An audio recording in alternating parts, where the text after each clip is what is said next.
I wrote an email to Cerner and the EHR provider regarding lots of user feedback as to how the product could be changed, make it more efficient and easier to use. And I didn't even get a reply. There's been many cases in the press, in the BBC, of issues with health IT systems that have led to patient harm. And there was a report last year published in the BBC that 3 potentially avoidable deaths occurred as a result. There are other reports of, say, for example, hundreds of thousands of letters not being sent based on health IT software issues. But another problem is not only is the work done slowly, but often it may not be done or it may not be done to a great quality.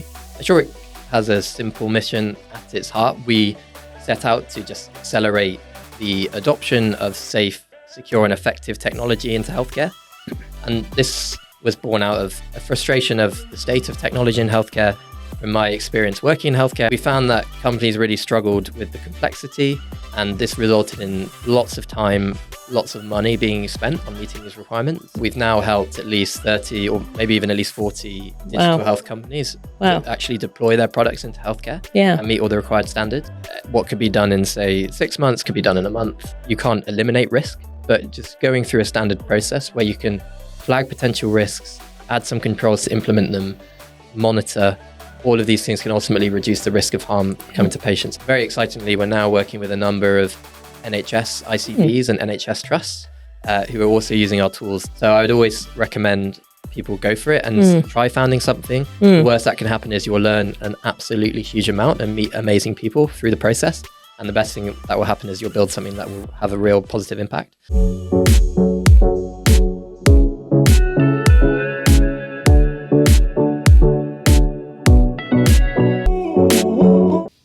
Welcome back to Inside Health Innovation, the podcast that brings you voices that are shaping the future of healthcare. Today, I'm joined by Dr. Paul Jewell, entrepreneur, clinician, and founder of Assuric. The conversation with Paul takes us all the way from the frontiers of medicine into the world of health tech, where he is trying to solve one of the hidden barriers to innovation, I would say, regulation and compliance. In this conversation, Paul shares how a frustration as a junior doctor led him to formulate this mission behind Assuric, which is to accelerate safe, secure and effective technology into healthcare. We explore the patient safety risks involved, the manual processes in place at the moment, and how Assuric has not only helped dozens of health tech companies, but is also helping NHS organisations tackle this challenge effectively. This is a conversation about risk, resilience, and the reality of innovating in a complex world like the NHS, one you won't want to miss. Hi, Paul. Welcome to Inside Health Innovation. Hi, Karina. Thanks for having me. It's an absolute pleasure to be here. Oh, we're very excited to hear more about the work you've been doing at Assuric. But let me start by my very usual question. And it's worth me saying, the reason I ask this question is because everybody has a very different definition of this word. And, you know, you're a doctor by background, which we'll get into in a moment. So I like to understand how the kind of background that you come from and how it influences your definition. So let me start by asking you, what does the word innovation mean to you? Great question to start with. Well, for me, innovation is more about doing things differently. So you see how things are done, you want to change how things are done, and ultimately this leads to a positive impact. And that's often easier to say than actually implement. So people are used to their ways of working. They're ingrained in different sort of processes and systems, and taking a step back and changing how things are done can be really challenging. And for me, that's not necessarily about implementing the latest technology, although that often is a key sort of trigger to innovation. So in healthcare, of course, we're going through a wave of AI, and I'm very much on the side of AI is going to have a huge positive impact. But innovation could also exist in other forms through sort of basic things like increasing efficiencies in other ways, getting sort of core infrastructure in, like better Wi-Fi, better data pipelines, all of these things. So for me, innovation can come in many forms, but ultimately is sort of changing things to have a kind of positive, lasting impact. No, I couldn't agree more. And I like what you say about innovation kind of sits on this spectrum from the very small and almost sort of fundamental changes for positive impact all the way to AI or the big ideas out there which can transform things. Exactly. So let's go back to where you started your journey. So you're obviously a doctor by background, about 8 years in the NHS on the front line. At what point in your career as a doctor did you get attracted to sort of digital health or health tech? How did you decide, actually, I'm going to move a little bit sideways from what I'm doing now? Yeah, it goes all the way back to medical school, really. So like you said, I've been practicing for at least 8 years in the NHS. I still practice as a clinician, as well as my role at Assuric, which we'll come on to. But yeah, it goes back to medical school. I was always interested in quality improvement and sort of trying to change things. And that when I got my first taste of digital health innovation. So I've thought it's bizarre that switchboards and bleeps existed when I was sort of tasked as a medical student to try and call someone and had to call the switchboard and wait for ages. And then and the whole system I thought was completely ludicrous. But obviously to people in the system, it's what they're used to. So that's when I kind of started working on an initial innovation in the form of a phone book app. But this is when everyone was having smartphones now, but back in 2015, this was. So a very simple app of a phone book on your phone where you could look up the number you needed as opposed to going through switchboard to try and access it, which a lot of clinicians listening will sort of probably have used Induction app, which is very similar. And at the time, that kind of gave me that first taste. But I very much saw it as a kind of small project and didn't want to take it more than that. And then clinical work took over. But that was the first point I thought, oh yeah, this could actually make a difference. Yeah. Well, what sort of, a lot of people see challenges in their workplace, and especially in an NHS hospital setting, and find that, or I wish this was better or this was better, but they don't actually do it. So what made you actually go out there? And I know, you did this sort of phone book app. What motivated you to actually take the step to try and solve it? Yeah, well, I was falling into the same trap of being frustrated as a clinician, wanting to change things. Even at one point, I wrote an email. This was back when I was doing my foundation years, and I wrote an email to Cerner and the EHR provider, and also sort of leads at Imperial, where I was, regarding lots of user feedback as to how the product could be changed to make it more efficient and easier to use. Yeah. And I thought this would go somewhere, but of course it didn't, and I didn't even get a reply. But it made me feel a bit powerless to change things, especially from within. And of course, I was working clinically, and that kind of was my main priority, and that took up a lot of my time and energy. Yeah. But it was actually taking a step back and leaving full-time clinical work. So I did my internal medicine training 3 years. And then after that, I didn't feel ready to go straight into specialist training. I felt for me, there would have been a huge opportunity cost, because I'd always wanted to try something new, learn more about AI, innovation, digital health, see if I could make an impact that way. And it was actually once stepping out of the full-time clinical work that I could, and alongside skilling up in things like AI and technology, that gave me the confidence to realize that I could actually potentially build something that had quite a large impact. And that's what motivated me. And I mean, credit to people who sort of work full-time clinically and are able to develop a tool or a business on the side. I find that absolutely amazing. For me, I actually had to take a step out of full-time clinical work to have the sort of headspace to be able to tackle it in a different way. Yeah. And I mean, that's understandable. Sometimes we are stuck in sort of our day job and trying to almost firefight, which often is the case in the NHS. And those kind of innovative ideas maybe escape us in that space. But yeah, you're right. Like the people who do that, gosh, and they're worth the admiration. And so obviously you've transitioned then from full-time clinical work. I know you said you do a little bit of clinical work still. How has that felt to sort of, reduce that side and increase your work in an entrepreneurial way? Yeah, this is actually still a problem I'm wrestling with today. I haven't got all the answers, but very, very pleased I've made the leap. Starting my own company, working as a startup has been incredibly rewarding, and I'm very much going to continue that journey. And one of the reasons I wanted to make the leap was because, firstly, I wanted to build Assuric and solve the problems we're solving, but also I felt like I'm going to want to do this throughout my career. So in various different guises. So just taking that leap, I knew down the line would sort of reap the dividends. But at the same time, I'm very much of the opinion that I want to continue in a clinical capacity. And I know lots of people don't necessarily want to, although I know lots of people have sort of miss clinical work once they transition into digital health or health technology. But for me, at least at the moment, I find the combination of continuing clinical work plus working in digital health to be incredibly rewarding. And I think they complement each other very nicely. Yeah. At the moment, the structures to do both are not sort of fully formed. It can be challenging.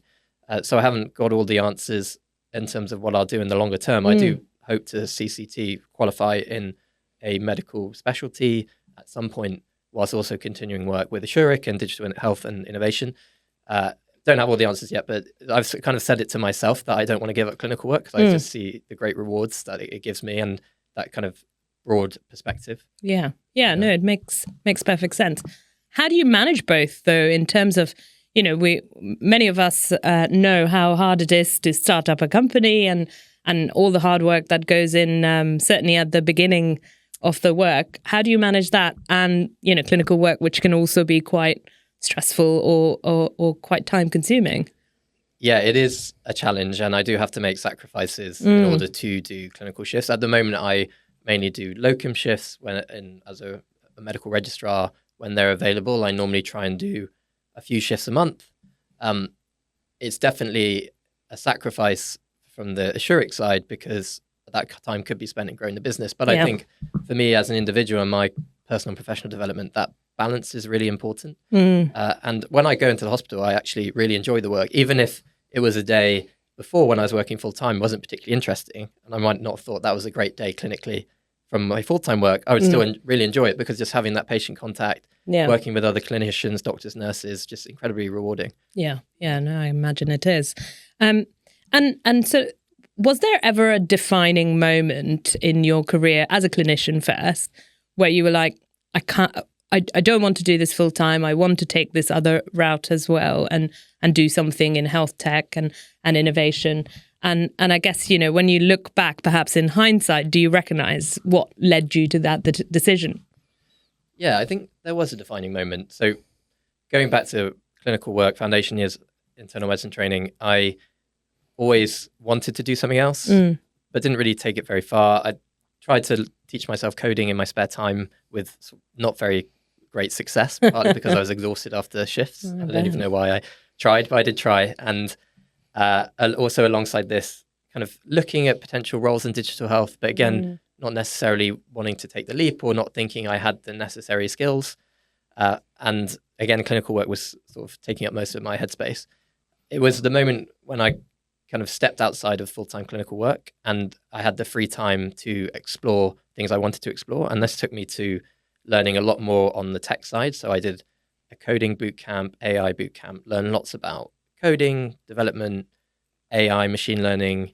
And at the time I did this course, large language models were just starting to take off, not necessarily in the public realm, but in the kind of, this was just as about ChatGPT 3.5 was launched. So it was the perfect time for me to learn all these skills when they were sort of having a large impact. And it was that moment, partly because with the course I did, I had to do a portfolio project. So I combined my clinical experience and expertise with my newfound technical knowledge and AI knowledge to build a product that I felt solved a real problem from my own work. This is now called an AI scribe, of which there are lots of other companies doing similar things. But at the time, it kind of opened my eyes to the fact that I could use my clinical experience plus technical knowledge to solve problems that could actually make a difference. And then I realized now is probably a great time to go for it and start something to give it a go. So that was the defining point, I think. Yeah, no, that makes perfect sense. And so then your next step was to join Entrepreneur First. Tell us a bit more about the program. Some call it the best in Europe. Some great sort of companies have come out of it as well. Tell us more about your experience on it.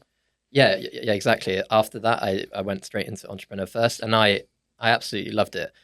Before applying, I didn't really know much about it. I had this innovation. I wanted to deploy an AI scribe and some other tools that I built. Someone recommended I check out Entrepreneur First. And I thought, oh, this looks fantastic. So I applied, I got on, and I was a bit unsure of what it involved. I thought I was going to launch what I already had started building, but it became clear to me that the way they operate is you apply as an individual, pre-team, pre-idea, Right. and then through the process, you find a co-founder, form a team, come up with an idea together, and then progress it. So that wasn't clear to me at the time, but going through the process made me, I think it was very valuable in terms of sort of basic skills in ideation, company building, fundraising. But for me, the real value was the confidence add. So I knew I wanted to do something, but I didn't really have the confidence. And I had the ambition, but not really enough ambition potentially. And going through that process gave me both the confidence and the ambition, and also crucially a co-founder who Matt I work with now, and he's incredible. And without having done that process, I don't think those pieces would have fallen into place, at least not as quickly. Yeah. So for me, the whole process was excellent, and Assuric was born out of Entrepreneur First. And highly recommend if anyone's interested in starting a company to have a look at it, and feel free to reach out to me if you would like to learn more about my experience. Yeah, no, that's great. Thank you for the offer. Would you say it also helped almost vet the ideas that you were having? So you were having an AI scribe, but as you say, you had several others. Did it help you kind of find a product market fit as well? Yeah, very much so. So they kind of have this philosophy in Entrepreneur First where you come up with ideas and you test them very quickly, and you find out if they're viable or not. Right. The terminology they use is running into the spikes.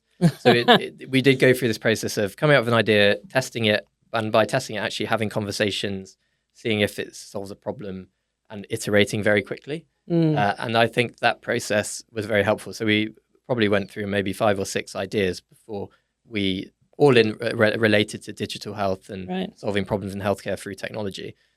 But it was Assuric that we landed on, and we can go into details of why, but that's kind of the process that we went through. Yeah. And how do they match co-founders? So it's a very funny experience. It's a kind of the obvious comparison is to Love Island, where you go through a process of meeting all the different participants. Right. You have conversations about what their interests are, what their skills are, and then you see if you align. You come up with ideas together, and then if you think you could be a good team, you form a team. And then the process, Entrepreneur First, they encourage you to form teams quickly, and if you're not working, break up quickly. So there's a process of sort of the dynamic process of teams forming and breaking up, which is quite interesting. For me, I was quite fortunate. Matt and I teamed up on the first day of the program. That's amazing. We were one of the only few teams not to break up at any point, and which was fantastic. Even though we did different ideas together, and there were times through different perspectives on different ideas that we almost did break up. But one of the things that kept us going was that we both said from the outset that we were very aligned in wanting to solve problems in healthcare. Yeah. And that was kind of our overarching mission. And that kind of kept us together. And then we also had very complementary skills in my clinical background with some AI experience, and Matt being an excellent software engineer who worked at Palantir. So we were a natural CEO, CTO combination. Yeah. And that kind of led us to stay together and start building Assuric. Oh, brilliant. I mean, I wish at this stage that I had any reference to Love Island I could be making just for fun, but I actually haven't watched it. So I don't watch it. As somebody in the team has, they might share that with me later. Great. So that's how I guess Assuric was formed. Yes. You vetted lots of ideas. So now tell us about Assuric and why you landed on that particular idea.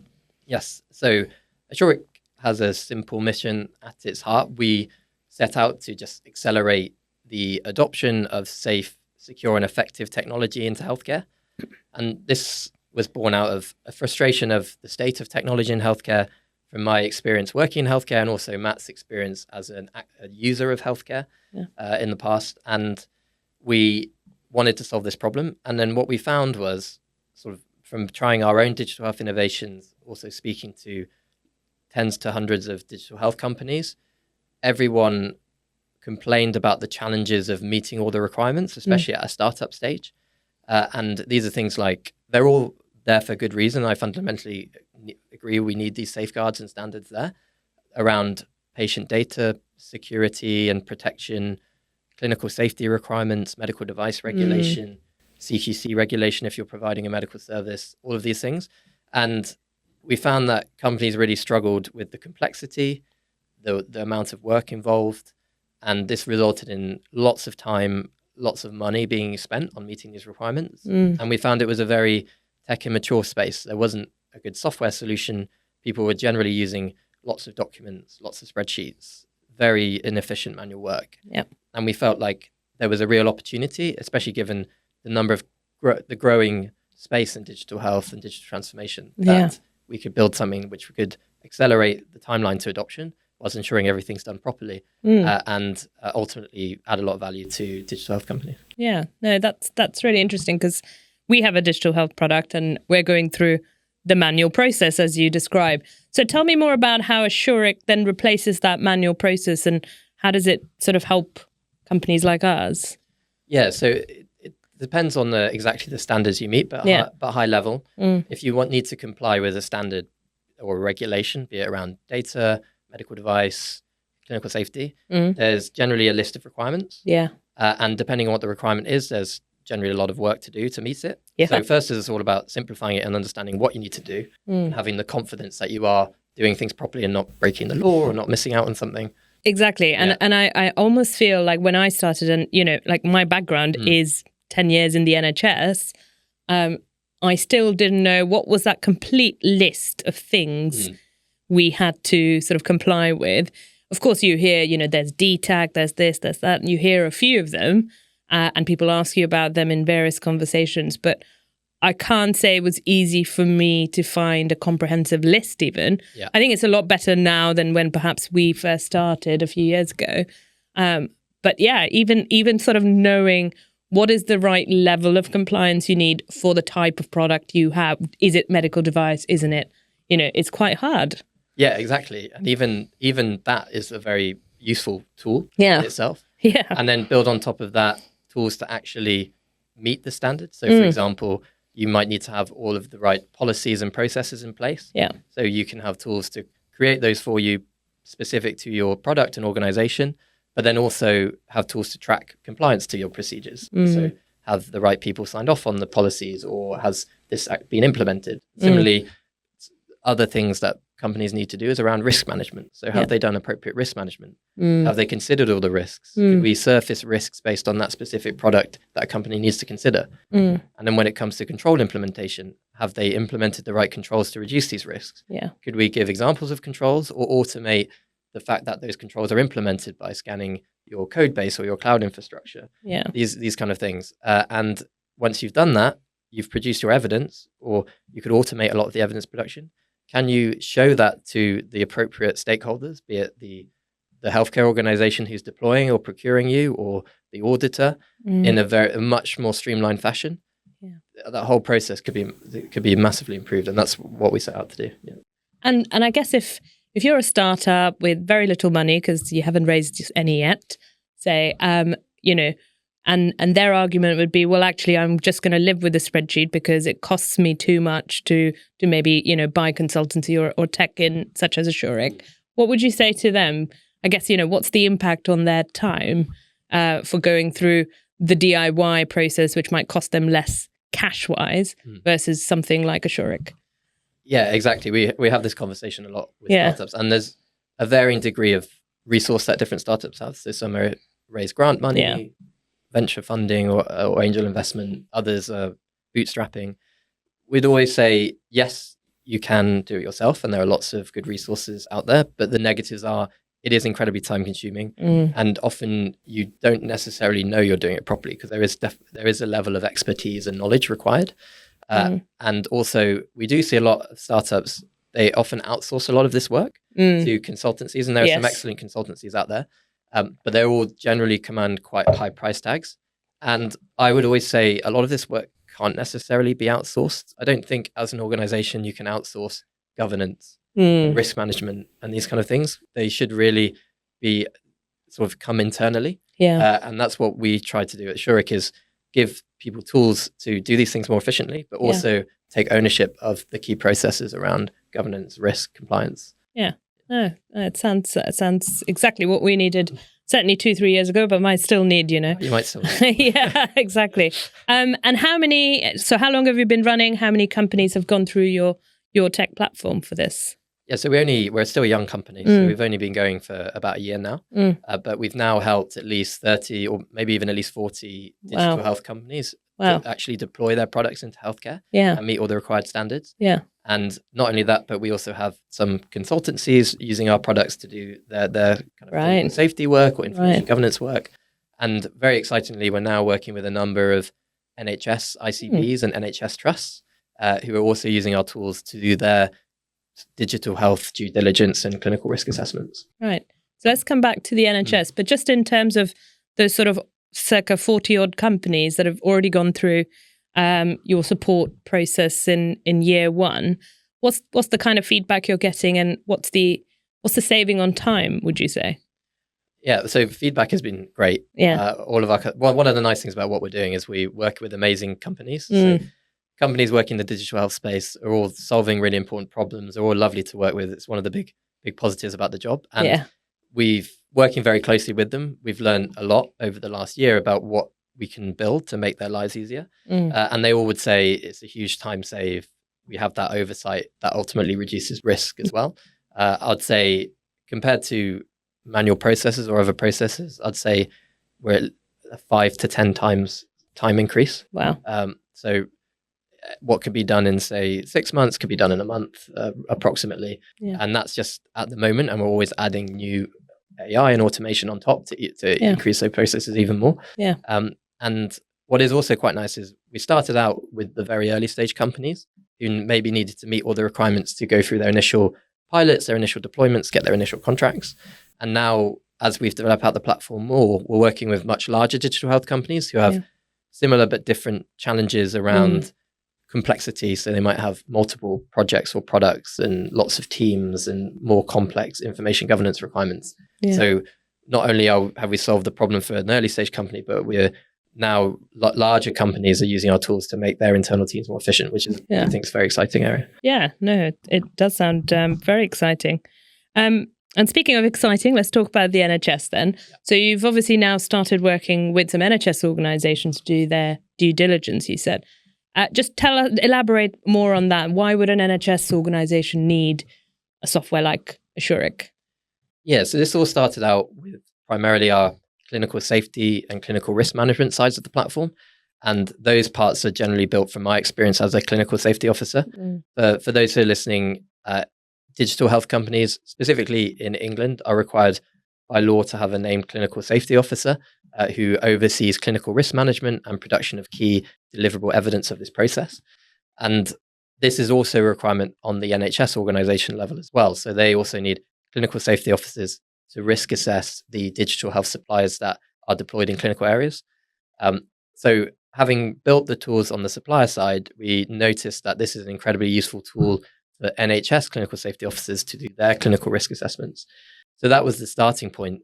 So now NHS CSOs, clinical safety officers, are using our tools to risk assess the suppliers that they deploy. And we're now expanding that into not just clinical risk assessments, but also other aspects of supplier due diligence. So, for example, checking data protection impact assessments, which is a risk assessment around the safe use of data and data processing. And then this can extend into a trust or ICB having a complete oversight of all of the tools that they deploy and the state of risk and the state of deployment and various other parts to kind of give that oversight, but also improve the efficiency of all the processes required to do due diligence and make sure that tools are being deployed.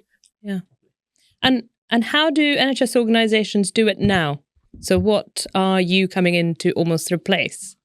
So at the moment, they do this work with very manual processes. So I don't want to get too specific, but clinical safety officers would have to risk assess products to produce a hazard log of risks.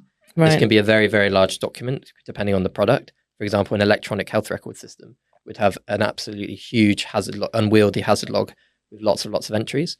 And they also have to then produce documents based on this hazard log called clinical safety case reports, which summarize and say whether the product is safe to use or not based on this risk assessment. This work is done at the moment, but these tools aren't optimized for this work. So it's just very slow. It's very inefficient. It's very slow. What another challenge is, it's very difficult to share this information between different organizations. So that's one of the problems we're solving with in ICT at the moment, is the ability to share these documents between trusts so that they don't have to do double work, or they can just add addendums and these kind of things. But another problem is, not only is the work done slowly, but often it may not be done, or it may not be done to a great quality. And there's a huge variety in terms of the amount of work that's done at different trusts. So some may have one clinical safety officer, some may have 20. Ultimately, this work should technically be done for all clinical products deployed into healthcare. And one of the challenges, there's also a huge backlog of products that need this work done. And trusts and ICBs are wrestling with this problem about how to tackle that backlog, because whilst there's maybe 50 to 100 products that need a risk assessment done, there's also new ones coming in. So keeping on top of everything is quite a challenge, whereas a product like ours can make that whole process a lot easier. Yeah. No, it sounds like you're really targeting a need in NHS organizations, almost when efficiency and productivity are the big words everybody's throwing about. Because I assume the people who are clinical safety officers in trusts and NHS organizations are clinicians with a day job, right? Yeah, exactly. They are by nature of the legislation, they should be clinicians licensed to practice. Yes. And like you say, a lot of them are working clinically, whilst also having to do clinical safety work. Yeah. Some have protected time to do it.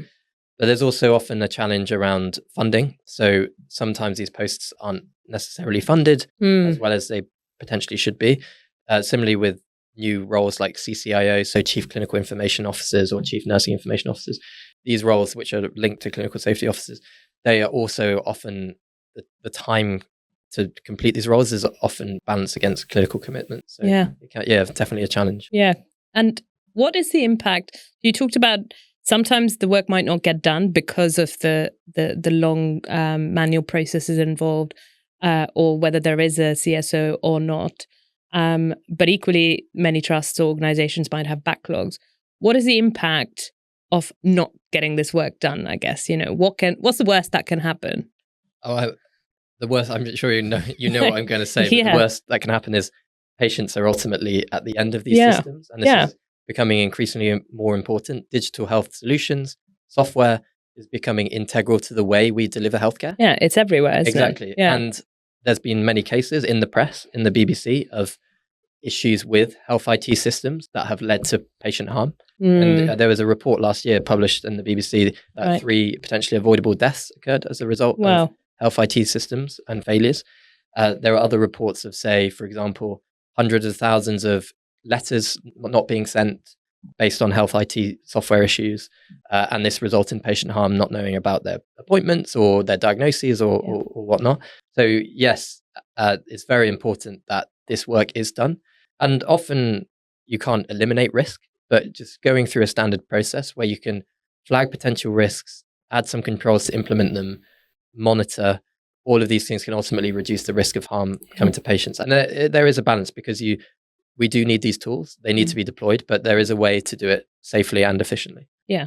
No, I mean, that's exactly the space we at Acumentus often work in, where, some cohort of patient pathways have been discovered in some black hole within an EPR or another system, and nobody really knows. Are they waiting? Should we send them a letter? What should we do with them? That's the kind of work, that keeps us in business almost in many cases, to be honest. And that should be better managed when there are so many examples of it. And it sounds to me that that's exactly what those risk assessments, as you say, could just help manage. It doesn't eliminate it, but at least it helps manage it, or it gives you foresight if it's going to happen, how to sort of put some fail-safes in, right? We've seen that kind of stuff firsthand, so totally understand that. And so now that you are looking to work both with NHS and health companies, do you see yourself as also becoming almost a conduit of this compliance information? And how would that process work? How could you how could you make that more efficient between the health tech companies selling into those NHS organizations? Yeah, I think you've struck on an important point and a problem that we're trying to solve. Yeah. So the relationship between the healthcare provider and the supplier is incredibly important and becoming more important. So at the moment, the communication between the two isn't great.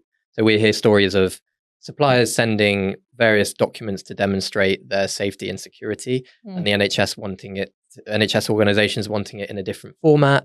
The back and forth taking months, if not longer, of the sharing of this information. And then once a product is deployed, the sort of shared incident reporting and change management and communication between the healthcare organization and the supplier is also very poor. So we feel like if we can help suppliers make sure they're doing everything properly when it comes to safety and security, and we can help healthcare organizations with their requirements, then we could potentially improve the sort of sharing of information, the communication, and that safe deployment of digital health products. And that's very much an area that we want to kind of focus on going forward, because we think that will be hugely important. Yeah, as you say, a shared sort of format, which both sides are happy with, only done once would save time and energy on both sides a little bit, wouldn't it? Which we all need at the moment. And now that you've been running a few pilots in the NHS, what kind of feedback have you had, or perhaps early impact that you can share with us? Yeah, it's early days on the NHS of course, front, yeah. But we're having great feedback. And at the moment, it's mainly just people who do the clinical risk assessments using a tool that is not a spreadsheet. We had a call the other day with some feedback, and he was absolutely delighted with just the time save, and also the kind of not just time saving, but just the joy of doing the work, because it can be frustrating when you just want to do one thing and you get lost in a spreadsheet, and then a job you think would take 30 seconds ends up taking 20 minutes or something. So just that kind of feedback is really rewarding. And then on the other level, the feedback around having clear oversight, so people know where the risks are. They can go in, see the risk for this particular project, see if that control's been implemented, track it all the way through end to end. That we're getting great feedback on that side as well. That's brilliant. And how many NHS trusts did you say you were at? So, well, we're in sort of early stages with 3 ICBs and an NHS trust, but we're very much looking to expand that out. So if anyone's interested, feel free to reach out. Yeah, brilliant. So, Paul, NHS at the moment, as I talk to many founders, is a challenging place to work as well as to sell to. Tell me about your experience of talking to these NHS organizations that you're piloting with at the moment about Assuric. Yeah, well, I'll caveat this by saying, again, still very early stages on the NHS sort of development side, but we've actually moving a lot faster than we thought we were initially going to. So it was always a plan that we wanted our software product to be useful for NHS organizations, healthcare organizations, as well as digital health suppliers. And we recognized that value early on, but in terms of actually getting there, we're moving a lot faster than we suspected. And that's both in terms of product readiness, but also in terms of the conversation we're having with NHS organizations. And I think it's because there is that real need there. So the conversations we have, and these are with CCIOs, CNIOs, clinical safety officers, they recognize that they need to do this work. There's an ever-increasing workload with the number of digital health products coming on the market and the need for digital transformation. Yeah. But the tools just aren't there. So it's not like we're replacing an existing tool, especially with what we're doing now. We're replacing, again, like I said before, spreadsheets and documents and a lot of manual, painful work. So I like it when we have our calls, because I can see eyes light up when people realize that there are actually tools out there that can do this work. So things are progressing a lot quicker. And I think it is the sort of fact that we are adding that obvious value, and there is a real need there. I mean, the same challenges remain around sort of lack of funding and sort of lots of stakeholders and potentially barriers that will come up. But overall, the feedback has been really positive. I would just add, I think we're in a lucky position that in what we're doing is primarily we talk to, as I mentioned, CCIOs, CNIOs, generally people in quite senior positions who both have a need for a tool like ours, but also are able to make the key decisions. So I think that's also sort of shortened our timelines into progressing those conversations. Yeah. So are you finding that the the sales cycle, which everybody talks about in the NHS, is terribly long. That's quicker because you're talking to those senior people who do have influence and ability to commission, I guess. Yeah, exactly. And again, very early stage, but that is kind of what we're you're seeing. seeing. Yeah. And at this early stage, yeah. And how do you get in front of the right people? Good question. A mixture, really. So directly reaching out to relevant people, be it at an event, having a chat with them at a conference or an event, or via tools like LinkedIn or email. Yeah. Or actually through our network. So we work with amazing clinical safety officers who do work for suppliers and the NHS, and they've been really instrumental into having those conversations, because they're championing us, which is fantastic. They're like, this tool is what it says it is. It really saves time. It really makes a difference. Yeah. And they help fast track those conversations through introductions, and it's those real champion users that are sort of shortening those timeframes, I think. Yeah, that's fantastic, because that just goes to show how much value your product, I guess, is bringing to them, that they're willing to be your sort of evangelist, as it were. And you talked earlier when we were talking about how when you were in an organization, they were using an EPR, you sent some sort of user feedback, and you didn't perhaps get heard as much. So you didn't feel like you could influence change. Do you find that now that you're kind of outside the NHS trying to sort of influence change, you're having more success in that way? Or do you feel like that would have, it's more the product and the need, as opposed to, had you created something like that, say, whilst you were working in the NHS, would you have had the same traction? I definitely think coming at it from the outside has been an advantage. Although I say the outside, I still very much work within the NHS. Yes. I see myself as an NHS doctor, and I think that's really, really been valuable. But being a sort of a separate organization, a separate company that has the time and the resource to be able to build a product of use has been incredibly influential. And it also meant that I've been able to have sort of those conversations with senior people at lots of different trusts, so not just my own trust, has made it a lot easier. And actually, the tool we've built and are continuing to build is something that NHS England tried to do a number of years ago. We've spoken to some of the conversations we have with ICBs and trusts. They're like, oh, we want to build this, or we tried to build this. But I think it's important to recognize, especially when it comes to good software, that it's too much of a task for an NHS organization to take on that development, especially when they're not as resourced. So I think something like a really good software product should be done by a specialized entity like ourselves, and then you can sell that to NHS organizations that have that need. So that's what we found, and it was really interesting. Lots of conversations like, we tried to do this, we want to do this, and then that helps us realize that we are doing something that is needed. Yeah, no, absolutely. I mean, that was perhaps the reason I started Acumentis, because I felt like I was not having as much influence on the changes I wanted to enact, or the solutions I wanted to put in place, till I came outside and I was able to have a lot greater influence. But like you say, perhaps because of the resource capacity and incentive of running a separate entity and in a very specialist niche field, I guess that does help, doesn't it? Exactly, yeah. And now you are also on the NHS Clinical Entrepreneur Accelerator Program. Tell us a bit more about that. Yeah, so I've been on the NHS Clinical Entrepreneur Program for about a year now. So it's a scheme for clinicians who either have an idea or a product or a company, or working with an innovation, and it's designed initially for clinicians, but now they've extended it, and they also have patient entrepreneurs, which is great. Right.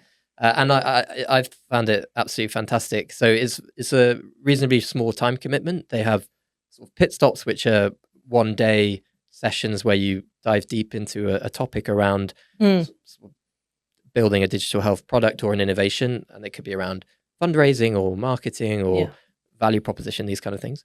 And for me, one of the value adds has just been that network and that peer group. So you're with other clinicians who are building other different solutions, and You get to share stories, share experiences, Yeah. moan about certain things. That kind of camaraderie, Yeah. peer support has been really great, especially the sort of contrast to Entrepreneur First, where Entrepreneur First isn't health or related specifically. So people come from more different sectors, and they might have finance backgrounds or law backgrounds or consultancy or tech.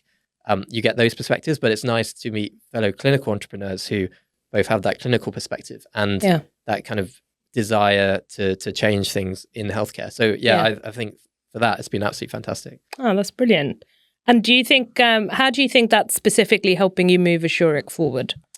Yeah, I think the network is very useful. So both understanding how other people work, coming up with ideas to improve how we do things. I think now it's starting to be useful for things like helping us get our name out there, introductions to key people, especially at events. They have amazing people from all different sectors in the NHS or the private sector that you can have great conversations with. And they very much have this kind of philosophy around it just kind of takes one conversation and one person to make a huge impact to the trajectory of what you're doing, which is fantastic. And they try and facilitate those discussions. So Tony Young, who leads the program, is excellent at that. And he's a real sort of bias to action and making things happen kind of guy, which I think is fantastic. And another useful benefit has been having conversation with lots of people building digital health companies. We've also worked out what they find challenging in the kind of compliance space. Yeah. So, and then some of those conversations have led to customers as well. Yeah. So from the business development side, we're very keen to help clinical entrepreneurs with their problems around deployments, compliance, safety. Yeah. So it's been really beneficial from that point of view as well. Oh, it sounds brilliant. So the regulatory landscape in healthcare can often be quite complex, or certainly from what I understand about it. What are those bigger challenges that when you're talking to these health tech companies, whether through that program or otherwise, that they are especially feeling in this space?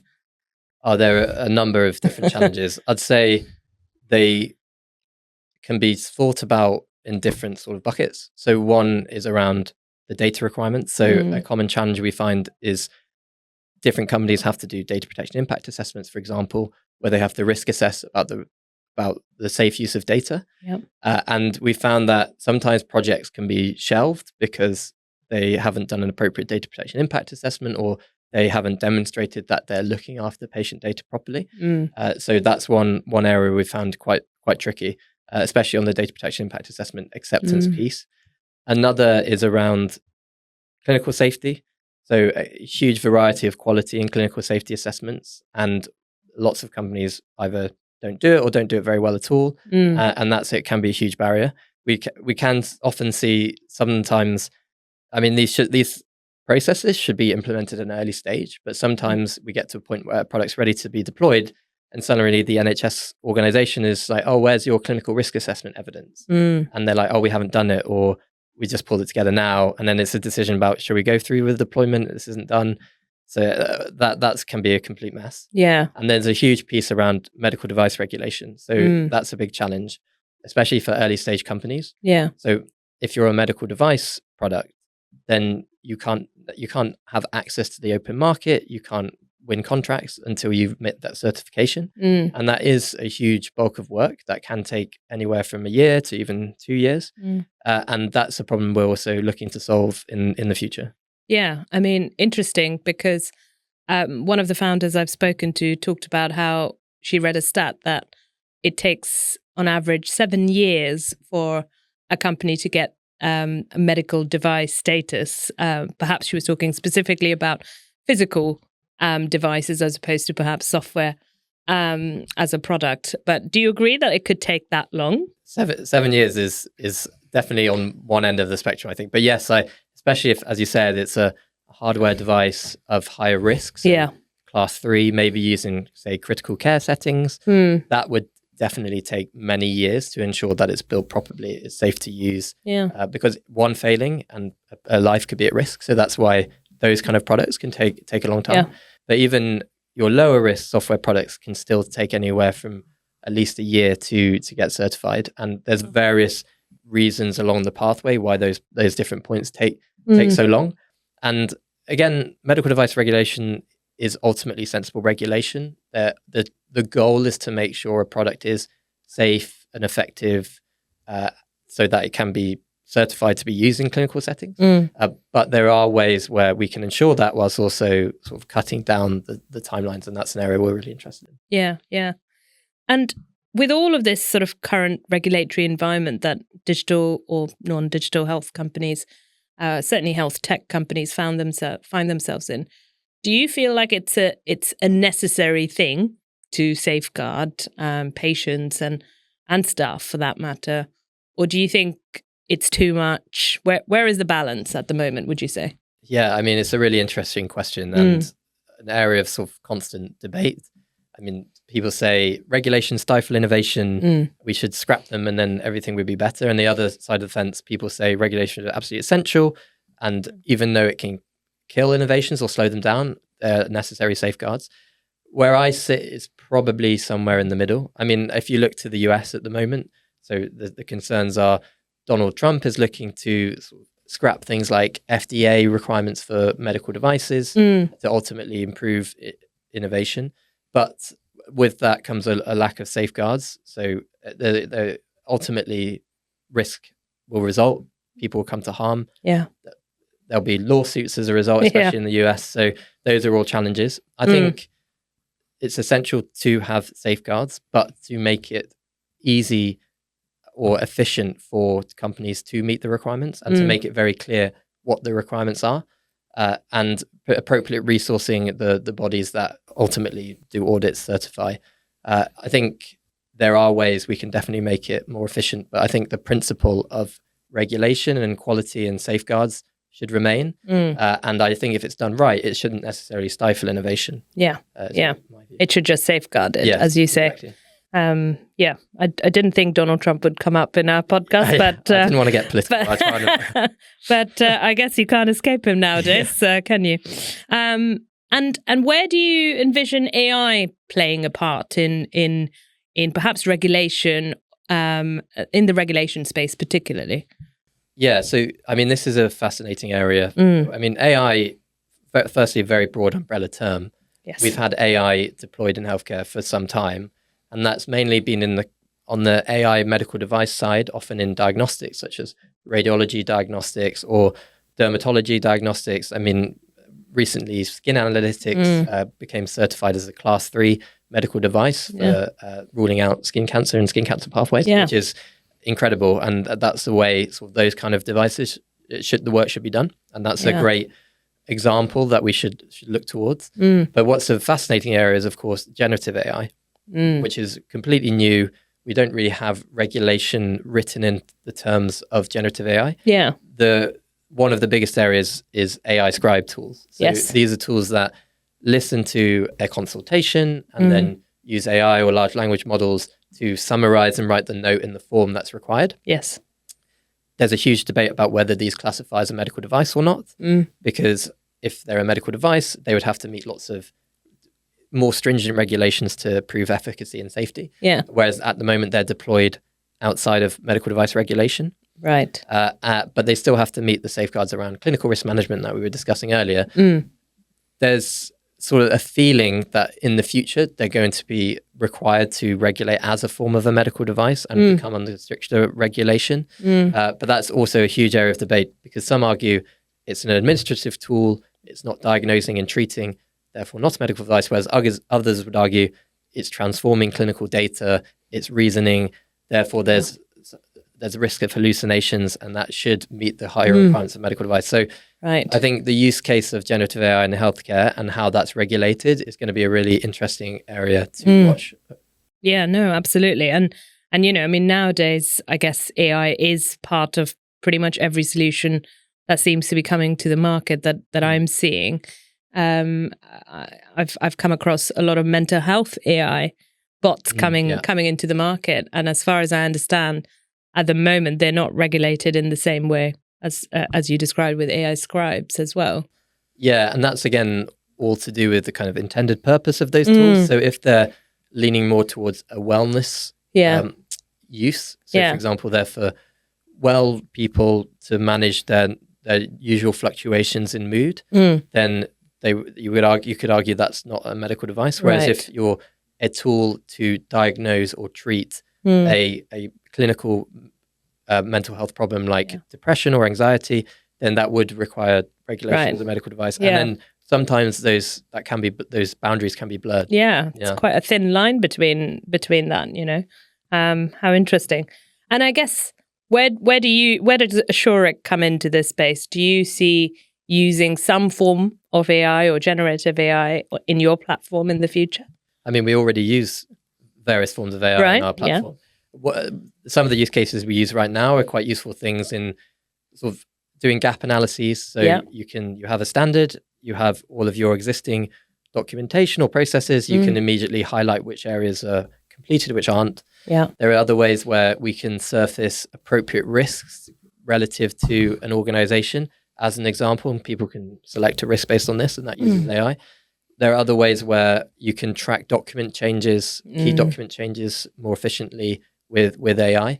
And then we've got a whole other bunch of tools we're adding. So yeah, very much we've built Assuric at the time where generative AI is here. So we like to say we're an AI native platform. Yeah. So we're built with AI in mind to add efficiencies on top. Of course, we don't want to replace humans. We don't expect to replace humans doing important work around regulation and safety.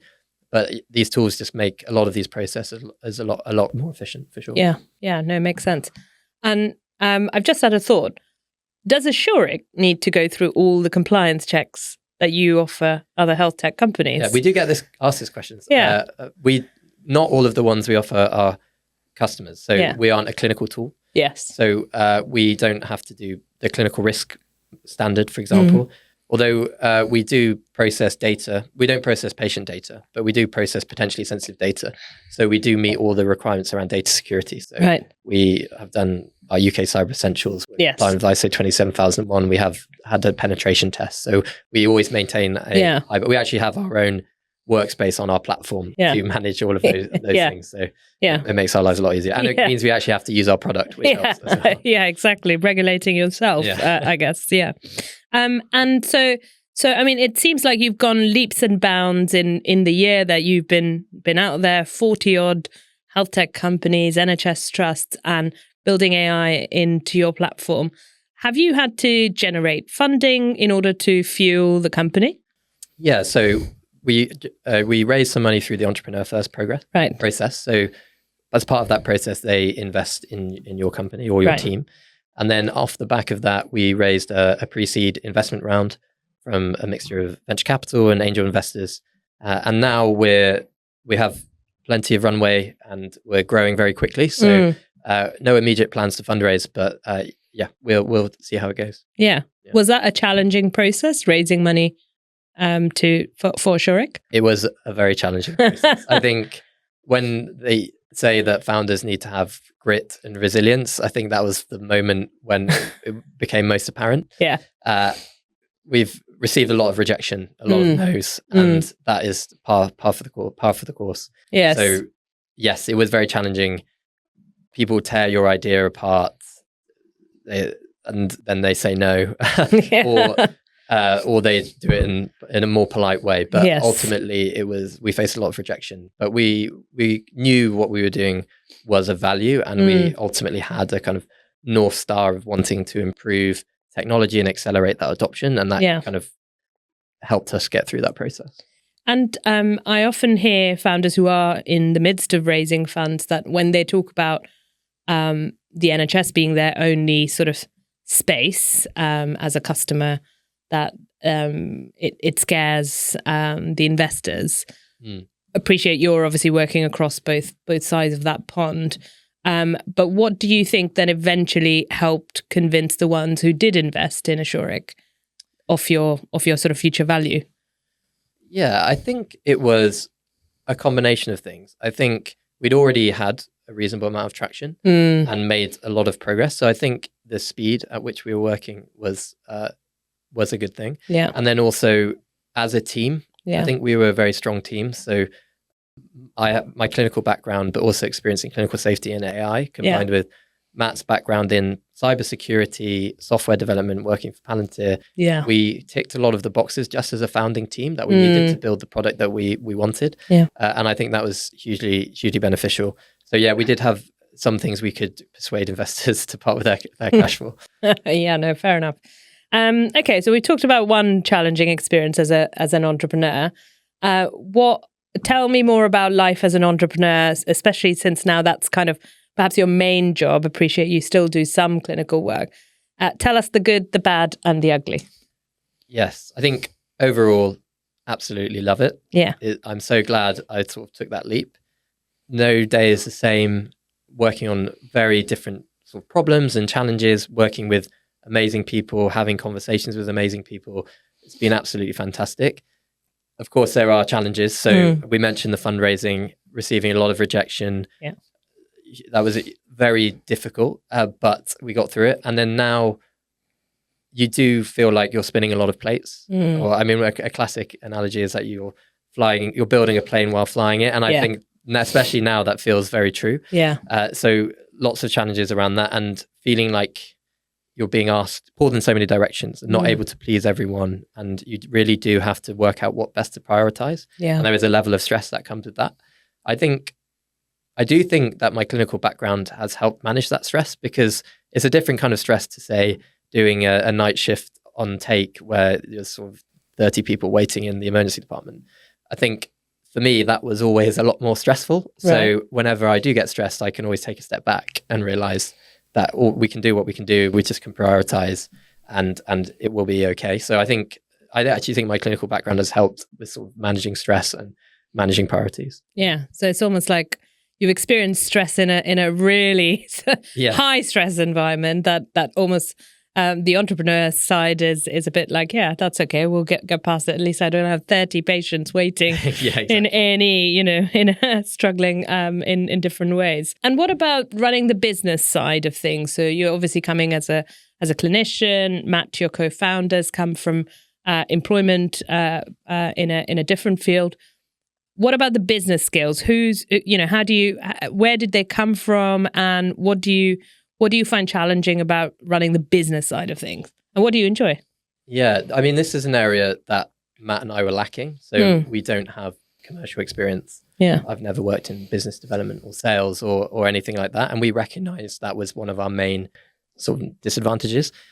I did do an online MBA over COVID, but that was more just kind of for general knowledge around business and entrepreneurship and finance and things. I think obviously we're just learning as we go. And I do think the best way to learn is to get stuck in, do it, try it. By nature, you're going to be forced to learn a huge amount. I think that's been hugely advantageous. Matt and I both knew that we had the capacity to learn quickly. So I think we had the confidence that we would pick up the skills that we needed. Yeah. But whilst also recognizing where we fall short and asking for help from either our amazing advisors or other people who are able to help us. I think I don't have a background in sales or business development, but I think what's helped, and I'm not saying I'm the best salesperson by any means. I definitely could be a lot better.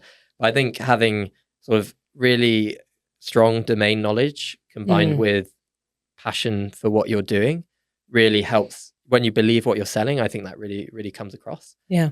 And I do think sort of, especially when talking to digital health companies, having that NHS experience, being a doctor, that can also help conversations. So there are advantages on the business and commercial side from my background, even if it's not sort of obvious commercial experience. Yeah. Yeah. No, brilliant. What do you hate about running the business side? What I hate is... Or dislike. Maybe hate is too strong. I would say hate is too strong. I don't think I hate anything. There are definitely areas I need to improve. Yeah. I think I've actually grown to like this more now, partly because I think we've grown with confidence, but sales is definitely an area I didn't naturally warm to. Yeah. Partly because I felt like, I don't know, I've always had this impression that salespeople are a bit disingenuous and these kind of things. Whereas now I realize you can sell something by having honesty and integrity and just demonstrating what the value is. And like, that's fundamentally what we believe. So I think that's helped me improve on that side. And there are some other aspects as well that I don't like. And one part is around promotion and marketing and say LinkedIn engagement. These are all areas where I'm not a natural sort of person to use social media. I'm not natural to put myself out there. So I've learned to kind of build up the confidence and skills in order to do that, because I recognize it's really important. And I do feel like I have important things to say that are of value, but kind of giving myself a push to post things and put yourself out there, that's something I'm learning and wanting to improve, but something I naturally didn't like at the start. Yeah.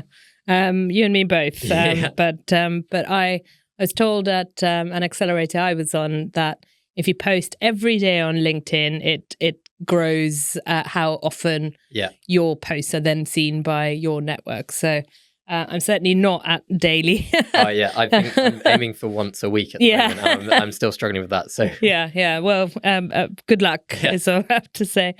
And looking forward over the next 6 to 12 months, what would you say are your top 3 priorities for Assuric? Great question. Loads of priorities, but top 3 I'd say is on the product side.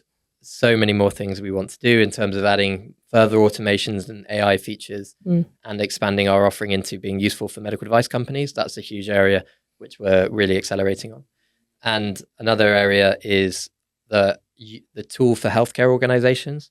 So further developing that, building relationships and making that side really useful. And the other is kind of getting our name out there. So that's really a priority. I feel like now our product's in an amazing spot. It's incredibly useful. Obviously, we're continuing to add things all the time, but we're now really at that point where we can scale and we can have lots more conversations. So getting our name out there, brand awareness, that kind of thing is very much on our radar. Okay, brilliant. We might see a social media video post from you soon about Assuric, I'm sure. Yeah, Matt would be happy if I did that for sure. I have to convince my team sometimes. And to try and look natural in the video is always hard when when you're doing these kind of things. Paul, based on your experience, you've been a clinician, now you're an entrepreneur, a bit of both, really. What would be your advice to another clinician or even a non-clinician, but in the healthcare space, who's looking to bring an idea to life in health tech? Where would you suggest they start? Great question. I'd say, firstly, go for it. It's very difficult to go from idea to execution. And often it can be really scary, especially if you're sacrificing other work, like clinical work. But I would say there aren't that many downsides. And there's a huge potential impact and upside. So I would always recommend people go for it and try founding something. The worst that can happen is you'll learn an absolutely huge amount and meet amazing people through the process. And the best thing that will happen is you'll build something that will have a real positive impact. That's one thing. I'd say conjoined to that would be find a great co-founder. So clinicians often think they can do everything themselves. I certainly thought this. I was like, okay, if I'm going to build a company, I need to learn how to code so I can build a product. I also need to learn marketing. I need to do X, Y, and Z. But actually, I realized that, yes, it's useful to have an understanding of everything, but you can never be an expert in every domain. And that's one of the things I've really enjoyed working with Matt is I've recognized the power of a strong co-founder relationship. Yeah. So if you're a clinician with an idea, you don't necessarily need to build the thing, but there are so many incredible software developers, engineers who are looking to team up with someone like a clinician who has a problem. And that combination can really be 1 + 1 = 3. Yeah. So I'd say that finding a great co-founder, and there are various ways to go about that, would be some advice of mine. And if you are an early entrepreneur, say you found your co-founder, you've got an idea, where should you go to sort of find more support? Obviously, we've talked a bit about some of these accelerator programs, of which there are quite a few now. The Health Innovation Network offers quite a few as well across the UK. But outside of accelerator and incubator programs, how do you build that mindset? How do you sort of make yourself resilient to the challenges that are coming? Yeah, I think find the evidence and the proof points. So you don't necessarily have to have raised loads of money before you can start building and testing. So get out there, have conversations, test hypotheses. There are also so many tools now that didn't exist even at least a year ago. AI tools to help you build MVPs, your website. The ability to do that with not much money is far easier than it was even a few years ago. So I'd say to get started, you can actually, without much money or any money, you can get quite far. Yeah. And that also helps you build the proof points for when you do want to seek outside investment. And I'd say when it comes to fundraising or joining accelerator programs, time is quite important. And I can give advice on this, but generally, sometimes people think, oh, I need to raise loads of venture capital or I won't be able to get off the ground. But actually, there could be other funding streams available. There are lots of grants. There are lots of accelerator programs. There are some amazing angel investors. And the timing of funding is an important consideration. And often, the more proof points you have, the further along you've got, the more evidence you've built up can help down the line with when you need to, or if you need to raise money. Yeah. No, that's brilliant advice. And now for my last question, really. With the wonderful joys of hindsight, when you look back at your journey with Assuric, is there anything you would do differently? Yeah, there are probably lots of things I'd do differently. I think, well, it's difficult to say in hindsight, but I'd say have more confidence in what we were doing. Even at an early stage, I lacked certain confidence because I thought what we were doing was of value, but I didn't know if this was the thing I really wanted to give my all at. Now I think it was an absolutely fantastic decision, and if I could tell myself before, I'd say yes, continue going. But I guess the outcome's been the same. Other parts around fundraising, we mentioned it before. I think I would have had a slightly different fundraising strategy had I known how difficult fundraising would have been last year. I potentially would have looked to raise a smaller amount of money from different kind of investors, maybe at a later stage when we had a few more proof points to ultimately shorten the amount of time and energy that we needed to spend on fundraising. Right. That I think would have saved us a lot of pain down the line. Yeah. Well, great learning for anybody out there at their early stage. Well, thank you so much, Paul. It's been absolutely great hearing all about your progress with Assuric and the amazing success you've already had. And who knows, I look forward to using Assuric in our own company soon as well. But thank you so much for your time and how generous you've been with your insights. Thank you so much for having me, Karina. I've really enjoyed it. Thank you. Thank you for listening to the Inside Health Innovation podcast today. A huge thank you to my guest, Dr. Paul Jewell. And if you'd like to learn more about Assuric and the services that they offer, we'll make sure to put the links in the show notes. If you've enjoyed this episode, please subscribe, like, or share with a colleague or a friend who you think will also enjoy it. It really helps us get these voices to the people who need to hear them. I'm your host, Karina Malhotra, and I look forward to welcoming you back next time. Thanks for watching.